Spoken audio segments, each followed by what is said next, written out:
it? And that was probably like last year or so.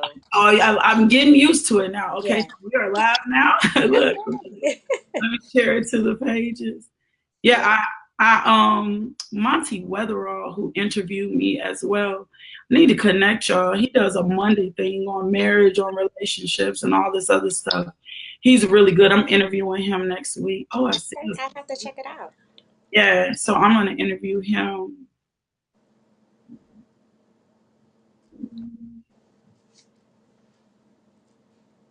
I don't want that page. I see you guys folks coming on already. I So know. We got cool. people coming in. Hey. Good morning, good morning. They try to come in. They usually come in fast. I always crack jokes. They know I'm country, and I'll say it's like roaches, man. Y'all came in, the lights came on, and then they know it's time left, and they know like y'all came in like roaches. Come on now. I love it. So but they've been excited about this interview too. This has been talked about. Good. My best friend chimed in and some other friends. Hey, Casey. Yes. Hey, Coach Rob, this is the interview for you. We're going to get you married by the end of the year or so. Hey. I'm going to help you find your good thing. So I can't wait for you to see this interview right here. I see y'all coming on. I'm plugging in, getting her tagged in.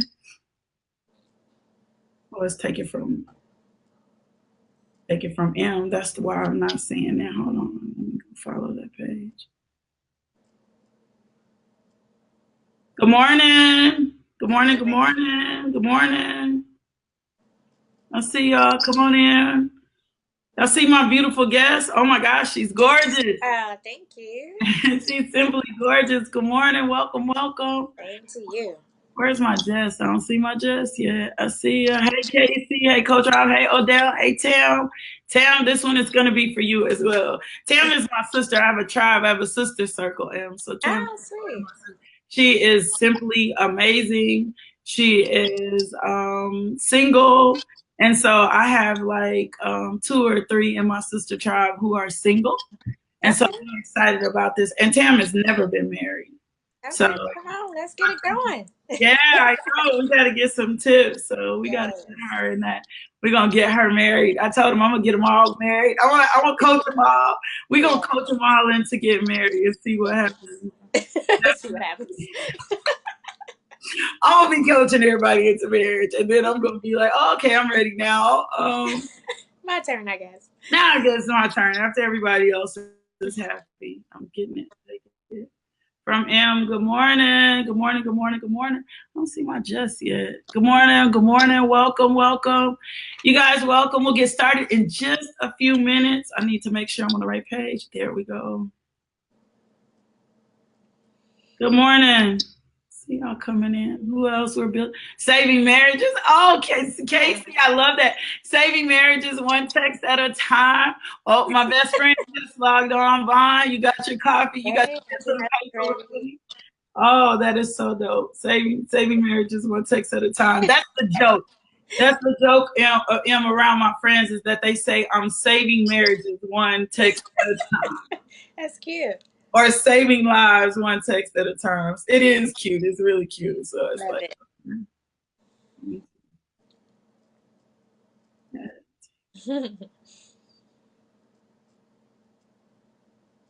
Trying to get this. Okay, perfect. On your page.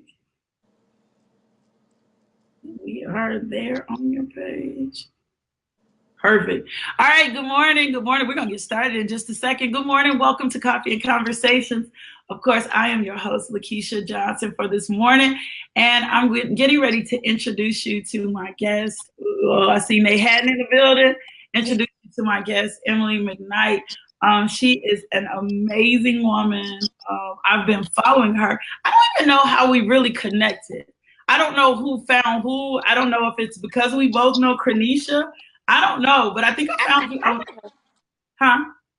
I have a few friends who would always forward your stuff or share your things. And I'm like, oh, she's so nice. She's so pretty. She's like anointed, right? When I started listening to your stuff, I was like, oh, how cool.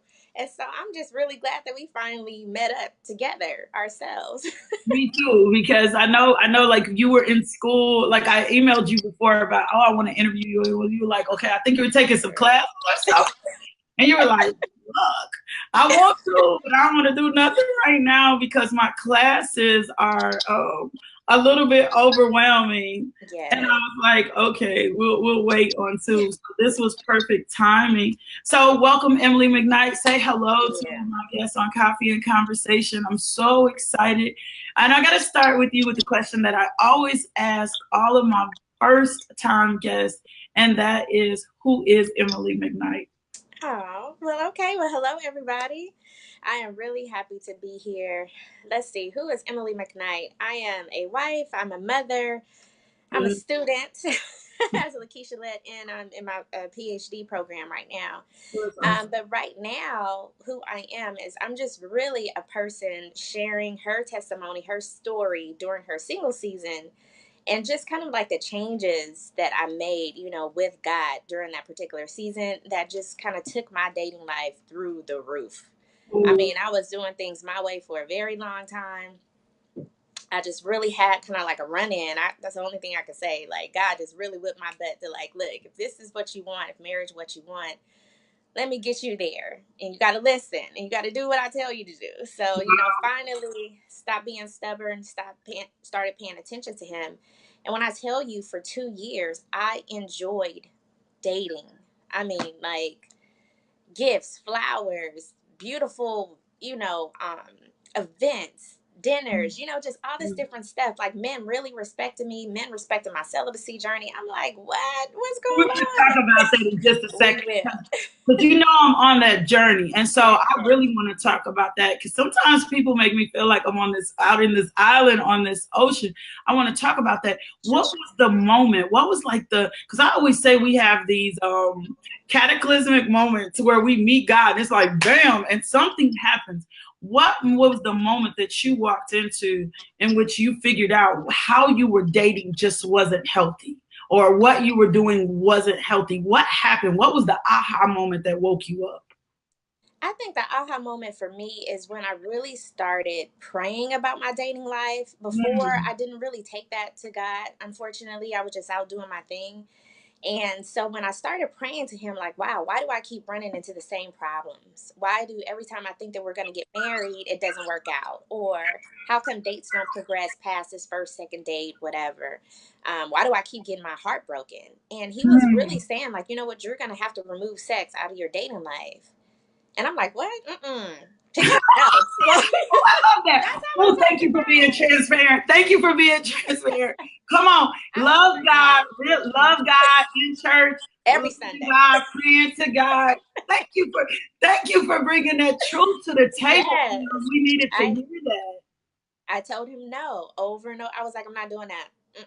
I'm nice to people. I'm honest, just all this different stuff. I was like, I can't do it. And he just kept telling me over and over again that that's what I need you to do.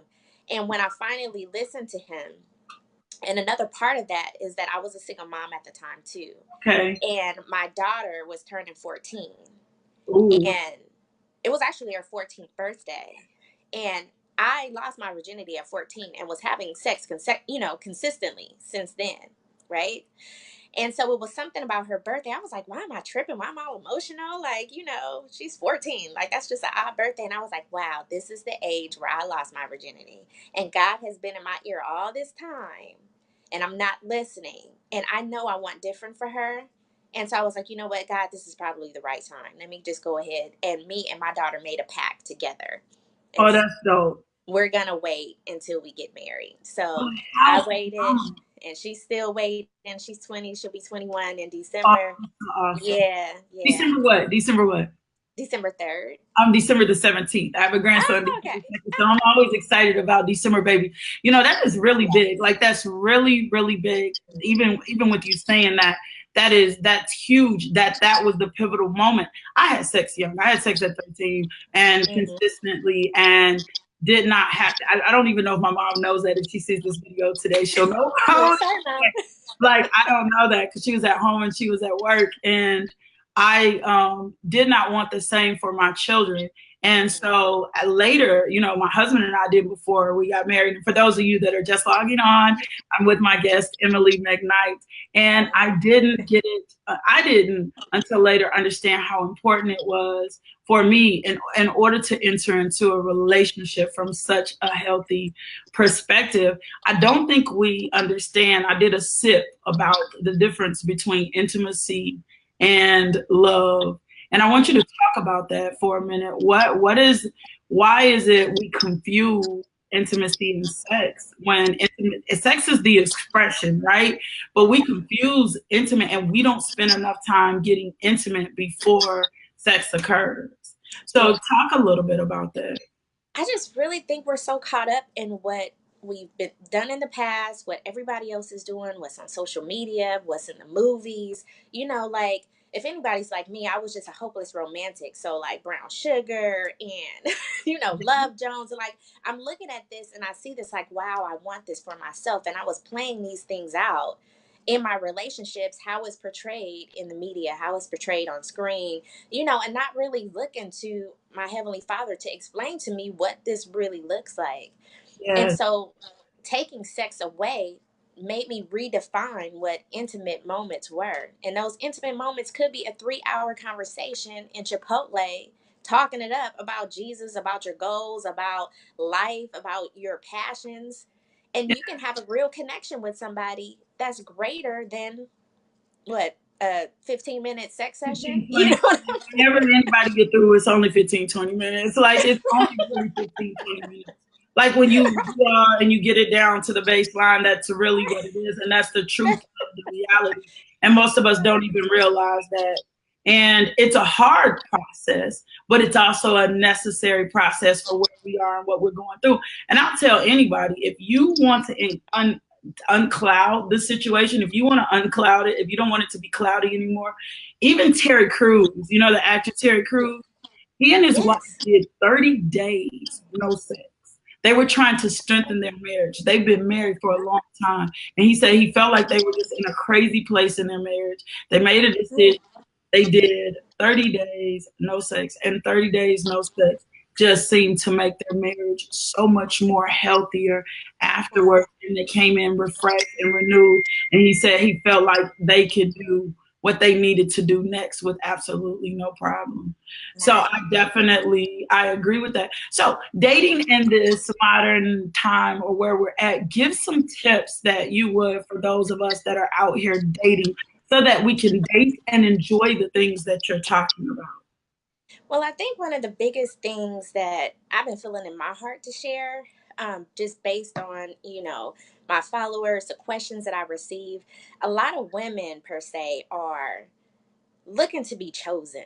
Like, just it's all about, well, who's going to choose me? Who wants to be with me? And they're not paying enough attention to who they want to be with, who's going to Ooh, work in their life. that's good. And so I'm really kind of refocusing, my tribe's attention. And I recommend that, to all of you to really figure out what it is that you need in your life and the desires from a mate that you would like. And make sure you check that against who you're dating. Because if they don't fit the mold, they just don't fit the mold. You need to weed them out quickly and make room for the next person. Instead of waiting for this guy who doesn't have half your requirements, doesn't really have half of what you desire, but because you just so focused on him choosing you, you're sticking around for 2 or 3 years. Say that again. You're so wanting to be chosen, right? Yes. That you'll hold on to a relationship or half of a relationship Yes. just for the sake of to say you have somebody instead of putting yourself in the position to walk into a whole relationship. I tease them. We're reading a book in my Bible study, and one of the things I tell them is some of us have listened to old school people who have told us it's better to have some man than no man at all, right? Honestly, my mother told me that before. Yes. It's just go ahead, stick it out. It's just always good to have somebody, and our loved ones talk through their pain and what they've gone through, whatever. And that's basically, what she did. Yes. My mom doesn't have social media. I love you, but Yes. Your sometimes mom doesn't either. Oh, my. but sometimes you have to remove that voice and create your own voice and listen to God's voice and what He's telling you and what He's leading you to as well. In addition to your dating life, He wants to be active in that too. He wants to bring you to your forever love, who He's designed for you. Oh, that's good. Your forever Yes. love. What do you mean by your forever love? That's good. What do you mean by your forever love? Because I don't think sometimes some of us think internal. I married my husband, and I tell people all the time that's one of my qualifiers. When somebody asks me about my resume, I don't try to be haughty, but I'm like, hey, I already did this. I can do this again. I have the strength in me to do this again. So what do you mean by your forever love when you say that? Well, I'm a scholar. I study marriage. Unfortunately, divorce rates are like bananas. Yes. And so I just really teach strategies to make sure that you find somebody who you are in this with forever. You Yes. know what I mean? Yes. We have to stop looking at marriage as this temporary thing and, oh, if it doesn't work out, I'll just go ahead and get divorced. No, that was my approach. I'd rather take my time because I just want to get married one time and it's going to be me and you and we're going to work hard at this every day Yes. until one of us passes. You know what I Yes. mean? That's And good. hopefully from my forever to your forever, but we're doing this. Yes. It's not just let's just see how this goes, and if not, we'll just go ahead and get divorced, try it again later. Nah. And I So think if just we really go take into that time in the beginning. yeah, and I think if we go into that mentality with that I can just get a divorce, then that is always a gap in the relationship or in the marriage. Just I watched one of your live videos on Instagram, and I loved like your noon sessions. And I've seen some of your other sessions that you've done. And in one of your sessions, you were discussing 5 things that we should pick our top 5 when dating or when looking. How do you choose those top 5? Because you identified those top 5s from frivolous things. And I'll say this because it was so cute. You were like, I'm 5'2", and I would love to date somebody like 6'1", 6'2", but of course that's not something that's going to negate. So how do we pick those top 5 most important things? I would say, well, start with your list because most women have a list. My list was 42 items long of what my ideal husband wanted to be. And Yes. I would just go through like, you ain't meeting my 42. You got 12. I don't know. Yes. And so God really led me, was like, because I took it to God. I was like, God, this is my list. I put it in my Bible. And one day when I was really praying and meditating, I pulled it out and I was like, this is too much. And so I categorized it and I said, okay, well, here's 5 things that I really, truly need out of a spouse. Yes. And for me, that was, a man after God's own heart, Yes. Somebody who was going to respect my celibacy journey, somebody who wanted more children because I really desired to have more children. People were like, you got 2 kids, 2 baby daddies. Like, you want more kids? Yes, I do. Okay. No, I get it. I get it. Right. I was like, I want more children. And somebody who valued education. I knew I was going to be on this PhD journey. And somebody to understand that and just to understand my bigger passions, just in life and be okay with that. And then I always forget my last 5th one. I always forget. But anyway, it was 5. Yes. And all the other stuff was wants. As far as I wanted them to make 6 figures, whatever. I wanted them to be 6 feet and over, just all this different stuff. I want them to have a great sense of humor, whatever. And so my thing is like, get the 5 things that you absolutely have to have. Oh, the 5th one was they had to be available. Ooh, what do you mean they had to be available? Available as in not married, not in another relationship, wanting marriage just like I wanted marriage. That's good. Yes, because I was getting too many men who were sleeping on the couch. Come on. Still married. In a complicated relationship. I'm like, no, you're not available. I can't even waste my time with you. Because you need them to be emotionally available, even for them to be able to connect to you. And I think we don't realize that sometimes, and we'll settle with trying to, I wrote something not long ago, we're not handy women, that's not word. No projects. I'm challenging my tribe right now. Some projects that we need to fix up. You need to come in contact with someone who is working on their wholeness. And Yeah. if they're available to someone else, then they're not going to be available. And you and I have both been there. I've been there before where I accepted whatever the person told me to be their truth and I operated in it. I'm going through a divorce. You know what I'm Yes. saying? Like we've Yes. both been there before. I'm going through a divorce or I'm in a situation where it's almost, yeah, and it's not a healthy situation at It all. is not. If they're available to someone else, then they're not available to you. No. And I needed somebody to be able to give me their whole heart if we found ourselves compatible because I love hard. So I needed somebody just as available to do that too. Me too. So that was my fifth one. That was an important one, and I always forget That's it. good. No, Um, and and that's big. yeah, That's and then everything else was like gravy, I would say, or like the extra or the sugar on top. yeah. And some of those things that were requirements for me before, my husband didn't have at the time. He 5'11", so if he wasn't 6 feet, what I'm gonna do? Throw him back out? That don't make no sense. No, because you're experiencing this lifetime love, this that you always wanted to experience. You're experiencing now. It's not necessarily perfect, but you're experiencing that now. And think about it, if you Thought had, about that, or think about if you had thrown him out for 5 because he was 5'11. right?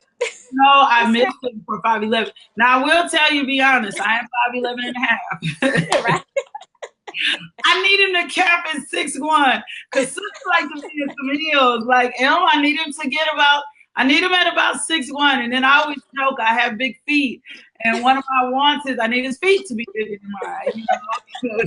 I might want to slip his flops on and go out the door, and if I can't fit his shoes, we're gonna have a problem. Your feet can't be bigger than mine. I need your That's so funny. to be bigger than mine. But those are just the silly things.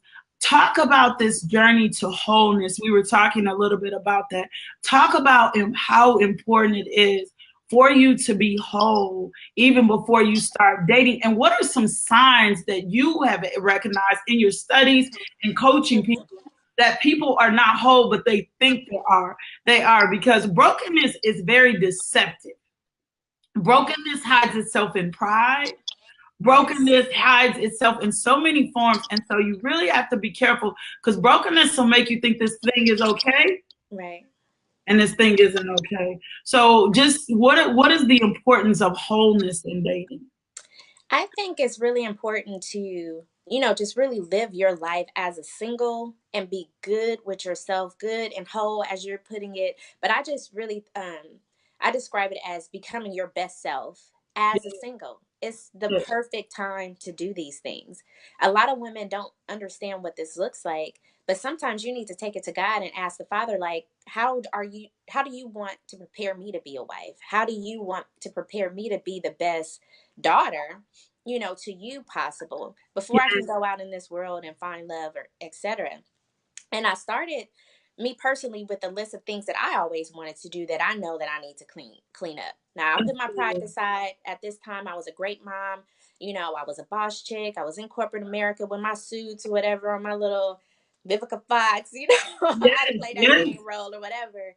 And I was very prideful. Like, no, I feel like I got it going on. I got this Benz, I got this house, all this other stuff. But really, there were some things I needed to work on. I would say my credit score was like 4 something, doing too much, trying to look the part, whatever. And Oh, so wow. these are the things that I say, you know what, I know I have to get my finances together. I'm making this money, but I'm spending it before it even hit the account, right? And Yes, so these are things I knew I needed to do. I knew I needed to get my way together. I wasn't really happy with my body, even though I carried myself as if I did. But yeah, you were on point. when I looked in the mirror, I wasn't happy with it. So I was like, okay, let me work out. That helped with the celibacy journey, burning off that energy. But these are things that I wanted to do to improve myself. Then God started telling me additional things to do that was just so off the wall to me. And I'm like, what you talking about? Like, Yes, dissolve a business that wasn't right. Stop driving in a carpool lane, so these are just things that I would talk about, or join a ministry at church, with youth that I was kind of nervous about doing. I was like, well, that wasn't on my list. I ain't even feel like I'm ready to do that. He was like, no, it's yes, time, do it. yes, Take your babies too, take your daughters, yes. whatever. She grew extremely well in that ministry. She found other women, other girls her age who were waiting, Wow. just all this different stuff just from listening to him and for him telling me what I should be doing, and I was doing it expeditiously at this time. So it wasn't like, wow, God told me to do this, 6 weeks ago and I haven't done it. Like, I'll do it right away. Which is, obedience is so important because it unlocks the next thing for us. And what I found is that the more you're obedient, the quicker that you move in the things, then what comes next can manifest itself more quickly. And not that you're doing it for the next, you're doing it for the wholeness, but it can come next because of, there was a question asked down here. Someone said, do men have a weakness to where they just want to be with different women because they don't know how to treat them? Or are they just covering up something inside? It could be both. Okay. I have seen it both ways. I mean, as with men, it comes to, the numbers games. That's something that my husband explains to me all the time. Like, back then, it was just like numbers. That's how you defined your manhood. And if you don't know any differently, that's what you out here doing, you know?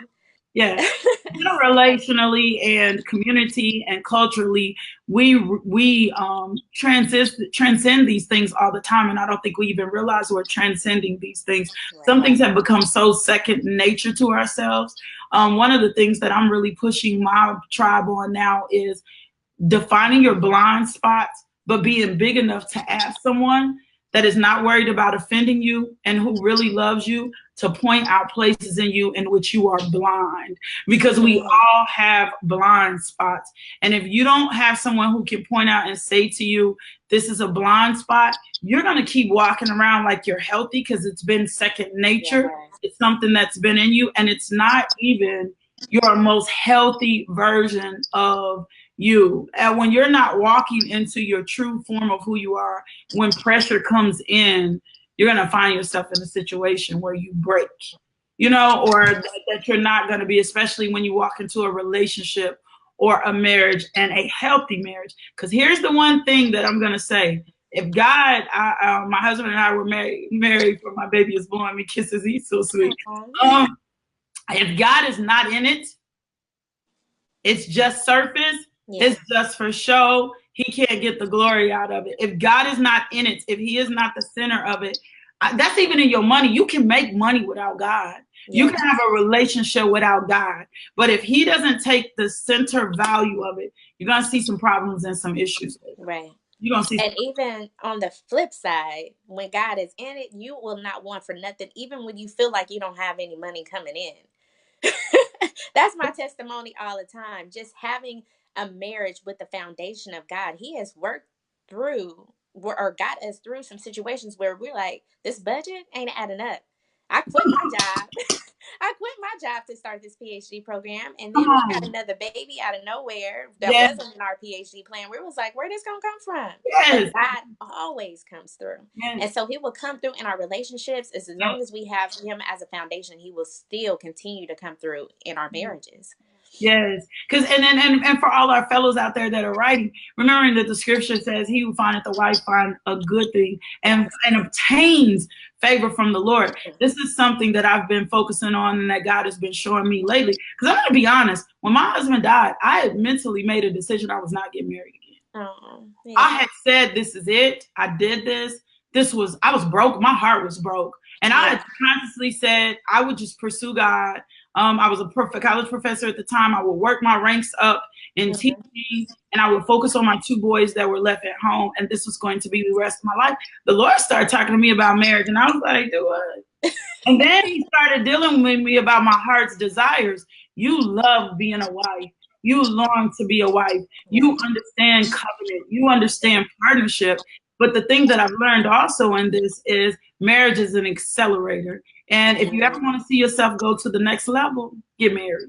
Get married the right way. I ain't talking about getting married, but get married to the right person and watch your life take off. And that's why I know the enemy fights us on marriage. He doesn't want men to want to get married. He doesn't want women to get whole before they're married. Because if you get married correctly, marriage becomes an accelerator and all the dots connect. So the provision you're talking about for your PhD, your husband to support that, all the dots connect. He'll go to the next level and you'll go to the next level as well. And that's what comes after that, I feel like. And that's what God has been showing me. He's told me, all your potential ain't even unlocked yet, baby girl. Yes. Yes. That's what he told me. He said, all your potential. And people run into me and they're like, oh, you're doing great. I'm like, this is just really almost a fourth of who I am. Yes. This is just a fourth of who I am. And so when you get married and connected to the person that you're supposed to, then they connect and unlock your next level of potential. Yes. And I'll basically, share a little one of our first favorite moments in our marriage. So again, I had said previously on my list was, oh, he has to make as much money as me, he has to make six figures or more, whatever. That wasn't the case with my husband, right? He was probably one of the smartest guys I ever ran into, but the market was different from LA to Little Rock, right? yes. That's where my husband's from.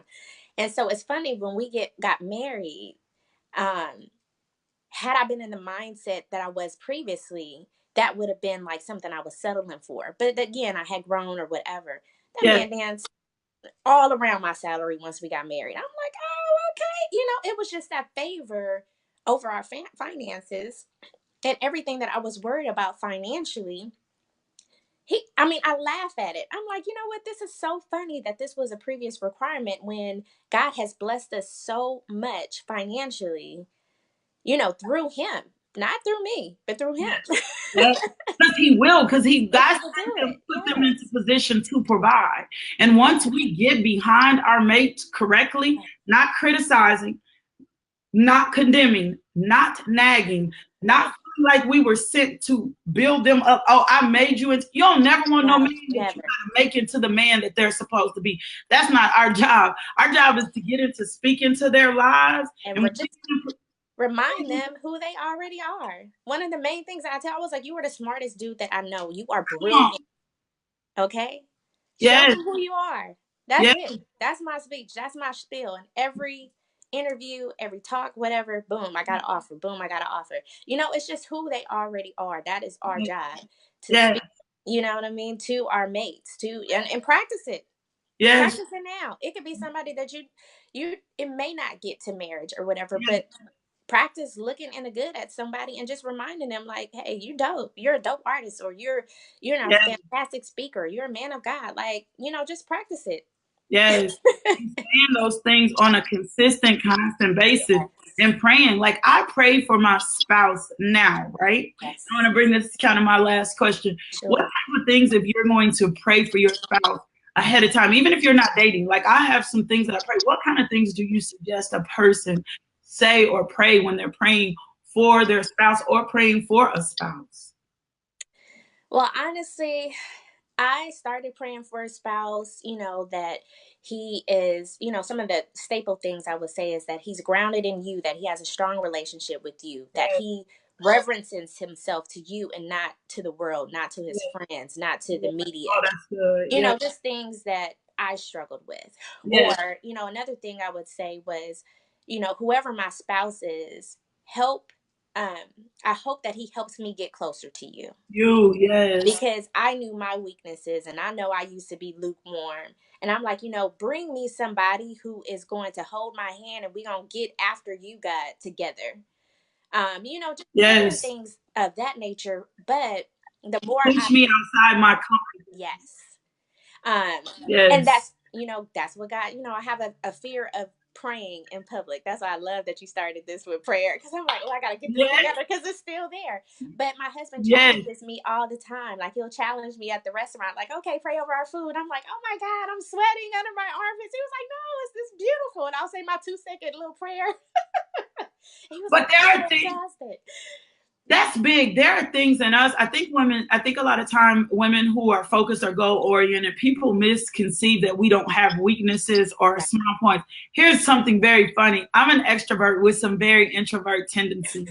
And actually, I dated somebody for a little bit who helped me with that. And my best friend was very good at that.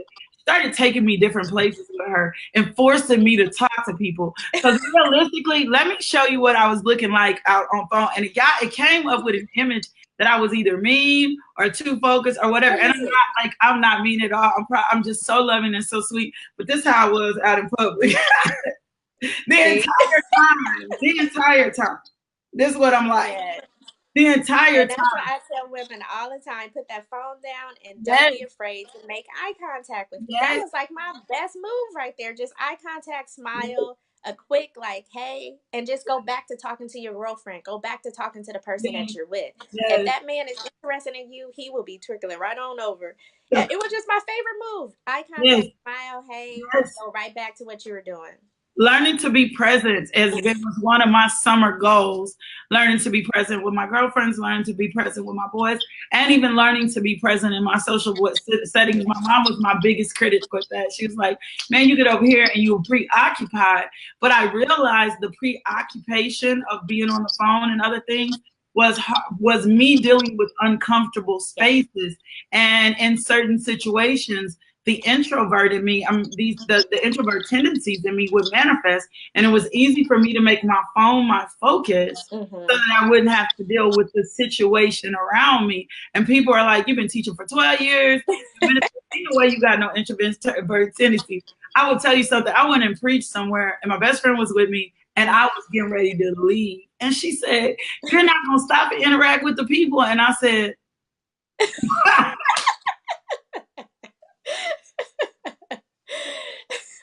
I was about to bounce, and then they called my name. Like That's they were so like, "We funny. have a gift for you," and I was like, "Oh!"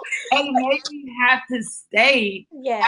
afterwards and interact with the people. But in the last year, I thank her for that truly all the time. Yeah. In the last year, I've grown so much, and so hosting private Bible studies, Mm-hmm. meeting new people, and those things have changed so much. But that's why healthy relationships are necessary, because Right. they'll pull you out of our comfort zone. Well, we are Yeah. almost out of time. Tell me something that you want to leave our people with. We want to talk about your events. We want to talk about how they can get in touch with you. Okay, no problem. So I do have a speaking engagement this coming weekend in Chicago. It's the Mm-hmm. Queens Arise conference. It's with Dewana Harvey. She's Dewana Loves Purity on IG. Amazing woman of God. Oh, wow. Real Talk Kim is going to be there. I love Real Um, Talk Kim. I Cool. love Real Talk Kim too. Yeah. Married and Young, the Millers from Married and Young, they have a challenge right now of praying for your spouse. But I've been seeing it they on, have Married Young. They have yeah, that Married Young. couple. Yes. Yes, yes. Praying So for they your will be spouse there. you're dating. Yep, Yes. they have a challenge right now. So Yes. definitely check out their page. You know, it's a good lead in for what you're I think talking it about. starts August 20th, their challenge, because I've been paying Yep. attention to it. Yes. So they'll be there next weekend. And then Kishore Scott, he's one of my favorite husbands and relationship coaches. Okay. And he will be there. So I will be with these people. So I'm like, come on, I need Go some people too. acceleration. Go, Lord. Yes, I love that. Yeah, so that's good. And then I'm also putting together a masterclass. I don't have it worked out, but you guys continue to follow me. I am on Instagram as underscore Emily McKnight, and then Facebook here. But that masterclass is going to be coming soon. So these are just really exclusive contents that I have periodically. But this one Yeah. is my courtship 101. Like all my little do's and don'ts that I kind of throw out there. I'm always getting reminded, like, what did you say about the text first, or, how much money should I spend when I'm trying to, spend for my man or whatever, just all these little, Which are important things. I'm not a yeah, good spend. I'm good at gift giving. Don't get me wrong. I love to yeah. give. Anybody will tell you I love to give. But anytime I start getting in this situation with giving to a man, I start looking like I ain't buying him nothing. You know what I'm saying? Well, that wasn't my Ain't no problem. gifts I will, until I feel like we solid, you know. well, and that's what I had to learn to do. Before somebody would do something nice to me, then I'll have to do something better for them. And it Ooh, was really that's not good. it was trumping their efforts. Like, oh, I can do it better. Oh, you take me to a restaurant, let me take you to a better restaurant. Thinking that that was proving something to me, but really it was deflating them. And Ooh. so I have other practices about gift giving and, Why do you think how we much do money that? you should make. Why do you think we do that? Because I've seen that in other people. That I operated like that long ago. Now I'm not, because I understand what that creates. Right? Why do Yes, you think we right. do that? Why do we? Is that, does that have to do with our love languages, or is that just an imbalance? I just think it's an imbalance. It's something that we've been taught, kind of like we've seen, these women do a lot of things for men and kind of up, kind of like the project type of thing. Like, Yes, I bring this to the table, I'm a boss or whatever. Let me show you. And that's yes, not our job as women. It really isn't. I don't even know why that even comes naturally to people, and it didn't come naturally to me. But I remember seeing a relationship that I thought I Yes. or idealized, and it turned out their marriage wasn't all that hot either. She's consistently worked to make that marriage work, where I thought that was great back then, 10 to 15 years ago. Now Yeah. I'm on the other side looking back, like, I don't want that. I don't want that type of relationship, It's But not I even, saw it somewhere and I was like, ooh, this is what I'm supposed to do. yeah. When really it was bringing more harm to my relationships than good. No, that's good. So, Tell me about your ebook, because you have an ebook. Tell me for how they can sure. get this ebook available. So the ebook is really, really celibacy, how we made it through it. And it's written by me and my husband. We get questions all the time, especially him from his boys, his fraternity brothers, like, hey, how did you even make that happen? So me and him got together and just got our laptops together in the bed one night. What fraternity is he? He's a Kappa. Oh, Jesus. Oh my God. No, I'm just kidding. Oh my God. Oh, he's a guy sent. God is coming. No, I'm just kidding. So he would get I have some great questions, friends that are. like crazy. So we just got into bed one night and just every question that we get about this journey, what can we answer? And so Yes. that's a free ebook that we gift to the world. Like, look, this is how we set boundaries. This is how we survive dating. This is what we did when we got caught up in our hot moments. Well, that's important. Oh, Like, you have them, and I think some people think we are saved and that the flesh or that the connection and the chemistry is not there. And the connection and the chemistry and those hot moments are there, and they happen. And so we need to know how to deal with that pressure. When the pressure is on, what do you do? How much? Because you still need to be able to date. And you'll see people's stories, and they're like, we're never alone. And I'm like, I don't know how realistic that is. Like, that you're. Now, we did date outside a lot, though. Yeah, but you do need to date outside a lot. Yeah, we dated outside where people was around us. We dated a lot with the kids. When we got further, more committed in a relationship, it would be a date with me and him, and then it would be a date with the kids. That helped a lot. So that is the ebook. And then I also have my physical book, The Don't Before I Do, that talks about my entire dating journey. So okay. everything. That's Don't Before I Do, right? Yes, The Don't Before I Do. Yes. Completely transparent, and I needed it to be transparent, because I could not come out here to say, like, I just been this holier than thou Christian woman wife, and this is how you're supposed to be. Like, no, that wasn't my journey. That wasn't my journey at all. I was a hopeless romantic, wanted marriage, but just doing things the wrong way. And so people have to, people just have to really look at that journey, maybe find themselves in that journey. Yeah. Hopefully some women can relate to that, and just see towards the end how God really transformed my dating life and led me to my husband. No, that's good. I'm going to get a couple copies of that book and give it as a couple of giveaways at a couple of events I had. So I'm going to get it, but I'm going to get it for myself and read it as well. I'm not all the way perfect. I was evaluating myself this morning. I'm really good at being self-aware and saying a particular situation occurred, and I'm like, why did I allow that?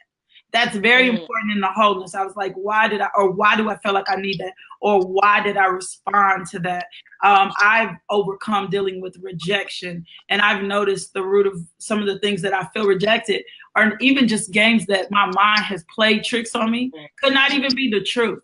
And so one of the things that I do now is, if somebody doesn't respond to something, instead of me feeling like they rejected me, because they're not necessarily rejecting me, I choose to think good. Right? I choose not to let my thoughts overwhelm and consume me, because they can, and I choose to move on. And then another thing the Lord dealt with me this morning, he said, you have a real bad habit of not admitting when you really like someone, because you feel like that is so vulnerable. And he made me write that down this morning. He was like, it's okay. And I had to write out, I was like, it's okay for me to like, and it's okay for me to be interested in a person. But when you've dealt with feeling like, okay, that's the man's responsibility, he needs to come at you, you won't even acknowledge what your real feelings are towards someone. And it'll put you in you'll be hindering yourself, because that energy exudes. And if you don't admit what your truths are, oh, she fell off. Oh, if you don't admit, I guess her phone got disconnected. If you don't admit with what your truths are, then you'll find yourself in a circumstance or a situation in which you will not be able to experience. I guess we lost Emily at the end. Her seems like her phone is disconnected, but these are all the ways to follow her. If she logs back on in a minute, I'll pull her back to the screen. Here's all her information. Emily McKnight, her web, takeitfromm.com, takeitfromm.com. Work with Emily. You can contact her if you want to book her, booking at takeitfromm.com to purchase her book. The Don't Before I Do.com are all the ways that you can get. The goal is for you to be in the position to have a situation or to be in a situation in which you date from such a healthy way, Love is a strong word, but love is definitely possible. I thank him for so much for logging in, being a part of this broadcast. I'm just excited about everything that God is going to do in her life. And I will see you back here. So the things that I want to leave with you is make sure you're whole before you start dating. Wholeness and brokenness can hide itself in addictions and vices and in other things, but make sure you're whole before you start dating. My next thing to you is this: seek God for your dating experience and make sure you're not tied to someone. Two halves don't make a whole. Two broken people coming together just create a more broken circumstance or situation. So make sure you're doing this next journey in Coffee and Conversations. God has just been kind of dealing with me all weekend. Is that we're going to start talking about some of our struggle areas. We're going to start bringing more questions to the cameras and finding out how to deal with these things so that you can get whole. If there's a particular area you want to talk about in Coffee and Conversations, shoot us an email so that we can talk about that during the week, and making sure we're strengthening ourselves so that we can experience kingdom in every area of our lives. I love you guys so much. I love you more than you know. And I want to make sure that at the end of the day that you walk in the fullness of who God has to be. Thank you, Sharon. I'm so glad that you walk into the fullness so that you're not trying to create two halves and wholes. I'll see you guys back here Monday morning at 5 a.m.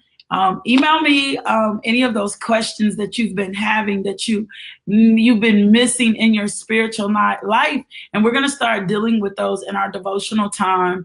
I want Coffee and Conversations to be spirit, soul, and body. See you back here. You know what I'm going to tell you. Go be loved today. Let someone else experience the love of God through you. I promise God is going to do a work for you. Peace.